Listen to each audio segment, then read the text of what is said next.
नमस्कार, सभी दर्शकों का स्वागत है हमारे कार्यक्रम साप्ताहिकी में। इसमें आप देखते हैं सप्ताह भर की प्रमुख खबरें। लोकायुक्त पुलिस ने विद्युत विभाग के सहायक यंत्री को 3000 रुपए की रिश्वत लेते हुए किया गिरफ्तार। लोकायुक्त ने शनिवार को मध्य प्रदेश पश्चिम क्षेत्र विद्युत वितरण कंपनी लिमिटेड के मक्सी रोड स्थित कार्यालय पर सहायक यंत्री प्राणेश कुमार का आउटसोर्स कर्मचारी अरुण चौहान से 3000 रुपए की रिश्वत लेते हुए रंगे हाथों गिरफ्तार किया है। अरुण मोहनपुरा ग्रिड पर आउटसोर्स का कर्मचारी है। वह चंदूखेड़ी ग्रिड पर पदस्थापना चाहता था। इसके लिए उसने सहायक यंत्री प्राणेश कुमार से चर्चा की थी। पदस्थापना के एवज में प्राणेश ने 3000 रुपए की रिश्वत की मांग की थी। 18 अक्टूबर को अरुण चौहान ने लोकायुक्त को शिकायत की, जिस पर लोकायुक्त एसपी अनिल विश्वकर्मा ने शिकायतकर्ता की जांच करवाई। फरियादी अरुण कुमार को रिकॉर्डर देकर भेजा गया। प्राणेश और अरुण के बीच बातचीत को रिकॉर्ड करवाया गया, जिसमें रिश्वत की मांग की पुष्टि हुई। इसके चलते शनिवार को लोकायुक्त निरीक्षक बसंत कुमार श्रीवास्तव व टीम ने प्राणेश को मक्सी रोड स्थित कार्यालय पर 3000 रुपए की रिश्वत लेते हुए रंगों हाथों गिरफ्तार किया। आरोपी के खिलाफ भ्रष्टाचार निवारण अधिनियम की धारा 7 के तहत केस दर्ज किया गया। पहले मैं चंदूखेड़ी ग्रिड पर कार्य करता था, ग्रिड ऑपरेटर था। साहब ने वहाँ से हटा के मुझे मोहनपुरा कर दिया और मुझे वापिस से वहाँ पहुँचाने के 10,000 रुपये मांगे थे, लेकिन 9,000 सैलरी होने के कारण मैं 10,000 नहीं दे पाया। इसलिए साहब को मैंने बोला कि सब कम करो। फिर साहब ने 5,000 की डिमांड की। फिर मैंने इतने भी नहीं दे पाया मैं, तो फिर साहब ने 3,000 फाइनल बोला, 3,000 दे दे, मैं तुझे चंदूखेड़ी पहुँचा दूँ। क्यों जाना चाहते थे ये बताओ?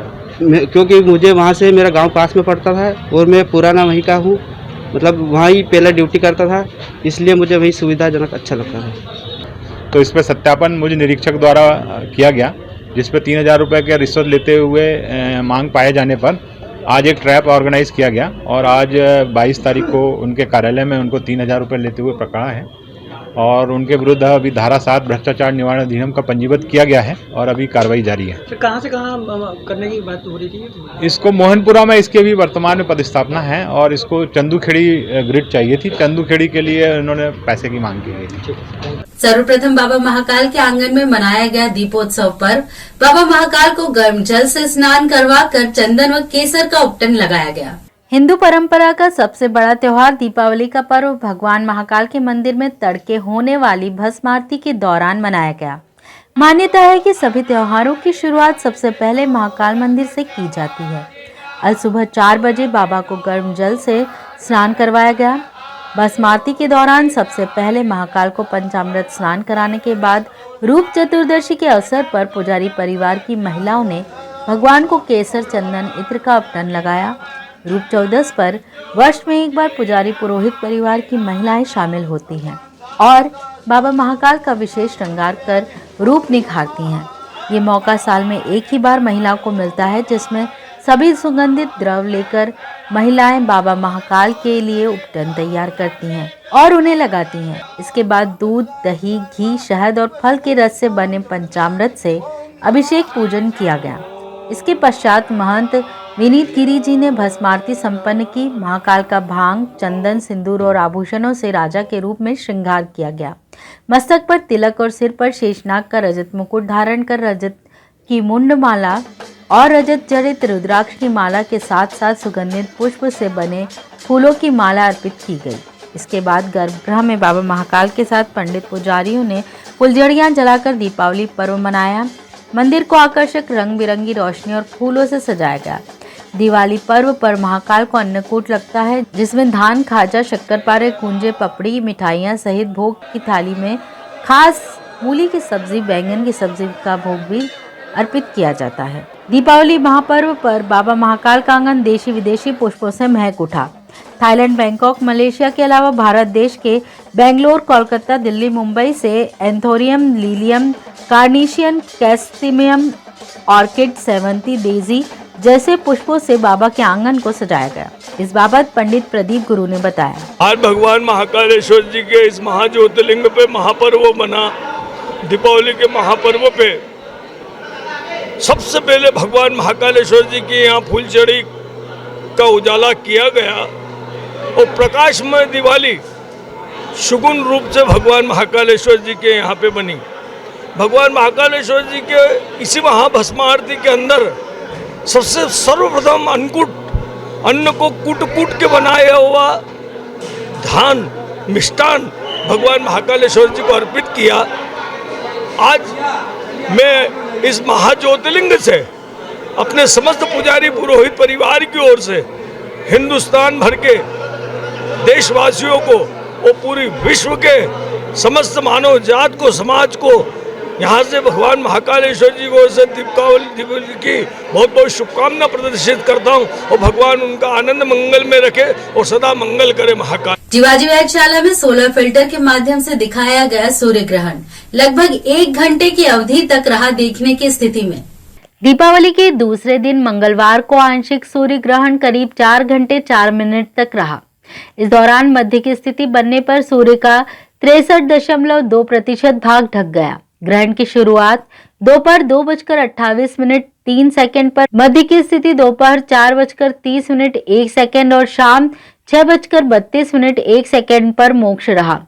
इस खगोलीय घटना को अंडमान निकोबार द्वीप समूह तथा उत्तरी पूर्वी भारत को छोड़कर संपूर्ण भारत में देखा गया। खगोल प्रेमी उज्जैन की जीवाजी वेधशाला में सोलर फिल्टर युक्त चश्मों से शाम 4:41 से शाम 5:53 तक ग्रहण की स्थिति देखी। खगोल प्रेमियों ने उज्जैन की जीवाजी वेधशाला में सोलर फिल्टर युक्त चश्मों से शाम 4:41 से शाम 5:53 तक ग्रहण की स्थिति देखी। उज्जैन में ग्रहण की शुरुआत शाम 4:41 पर, मध्य की स्थिति 5:38 पर रही। वहीं ग्रहण की स्थिति में ही शाम 5:53 पर सूर्यास्त रहा। मध्य की स्थिति में सूर्य का 63.2% भाग उज्जैन में ढका हुआ दिखाई दिया।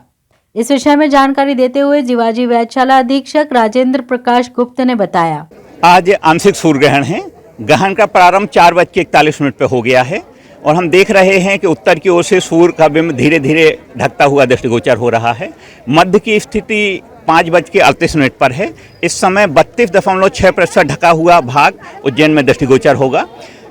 ग्रहण पूरा 6:32 तक है, लेकिन 5:53 में चूंकि उज्जैन में सूर्यास्त हो जाएगा तो ग्रहण लगी हुई स्थिति में ही सूर्यास्त हो जाएगा, तो 5:53 तक इसको दिखाएंगे।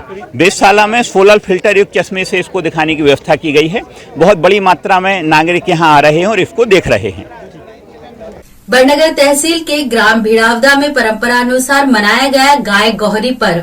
जमीन पर लेटे युवकों के ऊपर से गुजरी गाय। बड़नगर तहसील के ग्राम भीड़ावद में सुबह गोवर्धन पूजा के बाद मन्नतधारियों के ऊपर से गायें गुजरी। ग्रामीणों के अनुसार इस अनूठी परंपरा का निर्वहन कई वर्षों से होता आ रहा है। मन्नत पूरी होने पर मन्नतधारी लोग 5 दिन गांव के मंदिर में रहकर भजन कीर्तन करते हैं। गोवर्धन पूजा के पहले ग्रामीण अपनी गायों को सजा कर लाते हैं। पूजन के बाद मन्नतधारी जमीन पर लेट जाते हैं। इसके बाद सैकड़ों गाय एक एक करके उनके ऊपर से गुजरती हैं। मान्यता है कि इस गाय गोहरी पर्व परंपरा के निर्वहन से गांव में खुशहाली बनी रहती है। परंपरा के पीछे लोगों का मानना है कि गाय में 33 कोटि के देवी देवताओं का वास है। गाय के पैरों के नीचे आने से भगवान का आशीर्वाद मिलता है। इस बार गांव के 10 लोगों ने मन्नत रख उपवास किया था, जिसमें महेश, रामेश्वर, मोहन, नरेंद्र, कान्हा, सोनू, प्रकाश चौधरी शामिल थे। दीपावली के 5 दिन पहले 11 के दिन सभी ने घर छोड़ा और गांव स्थित माता मंदिर पहुंचे। यहाँ वे 5 दिनों तक भजन कीर्तन करते रहे। बुधवार को मन्नतधारियों ने मन्नत पूरी की। ढोल नगाड़ों के बीच गाय उनके ऊपर से गुजरी। इस परंपरा को देखने के लिए बड़ी संख्या में लोग पहुंचे। उनका कहना था कि सालों से चली आ रही परंपरा के कारण आज तक किसी को कोई हानि नहीं पहुंची है। इस बाबत व्रतधारी महेश अग्रवाल और ग्रामीण सुरेश सिसोदिया ने बताया, ये प्रथा सदियों से चलती आ रही है और हम आगे भी चला रहे हैं। 5 दिन, मेरे को 5 साल हो गए। 5 दिन हम पूजा करते हैं गौ माता की। 5 दिन से मंदिर में रुकते हैं और गौ माता का दूध ही पीते हैं। इसके अलावा कुछ भी खाते पीते नहीं हैं। हम मंदिर में सोना करना हमारा मंदिर में ही होता है। इसके अलावा हमारे सदियों से जो आ रही है प्रथा वो आगे चलाते रहेंगे। और गौ माता हमारे ऊपर से निकलती है तो हमें मतलब फूल की तरह महसूस होती है। इससे मतलब ऐसा कुछ भी नहीं हो, क्या नहीं हो। देखिए सर, ऐसा है कि परंपरा तो बरसों से चली आ रही है और इसमें ये मन्नतधारी जो रहते हैं, गांव के जो लोग रहते हैं, घरों पड़ने वाले, ये घोड़ी पड़ते हैं और आज दिन तक किसी प्रकार की कोई भी हानि नहीं हुई है इनको और किसी प्रकार की चोट नहीं लगती और माता जी मन्नत इनकी पूरी करती है।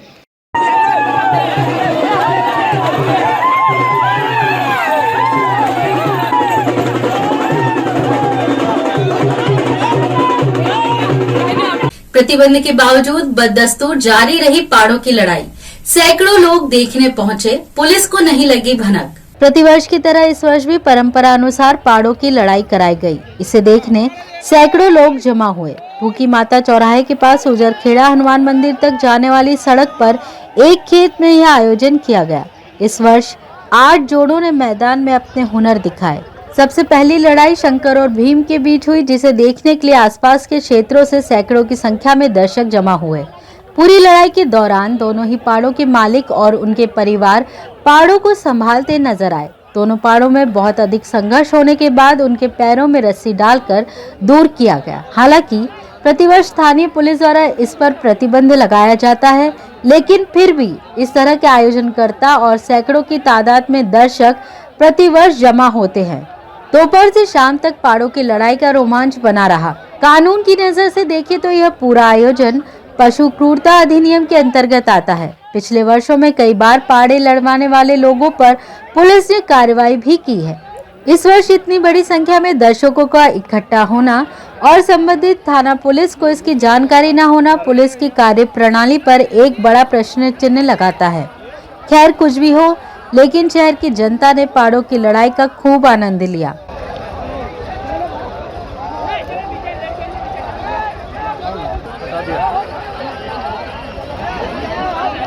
दिवाली अवकाश के बाद अनाज मंडी में हुए मुहूर्त के सौदे। सांसद व विधायक ने प्रदेश में सबसे ऊंची बोली का किया दावा। आगरोड स्थित कृषि उपज मंडी में दीपावली अवकाश के बाद मुहूर्त के सौदे सांसद अनिल फिरोजिया, उत्तर विधायक पारस जैन, भाजपा जिला अध्यक्ष बहादुर सिंह बोरमुंडला की उपस्थिति में संपन्न हुआ।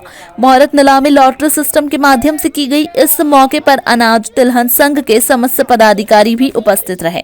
मुहूर्त के सौदे में सोयाबीन 15,301 रुपए क्विंटल, गेहूं 4,005 रुपए और मक्का का सौदा 5,113 रुपए में नीलाम हुआ। विधायक पारस जैन व सांसद अनिल फिरोजिया ने मध्य प्रदेश में सबसे ऊंची बोली उज्जैन मंडी में लगने की बात कही है। जल्दी बोलो। 15,000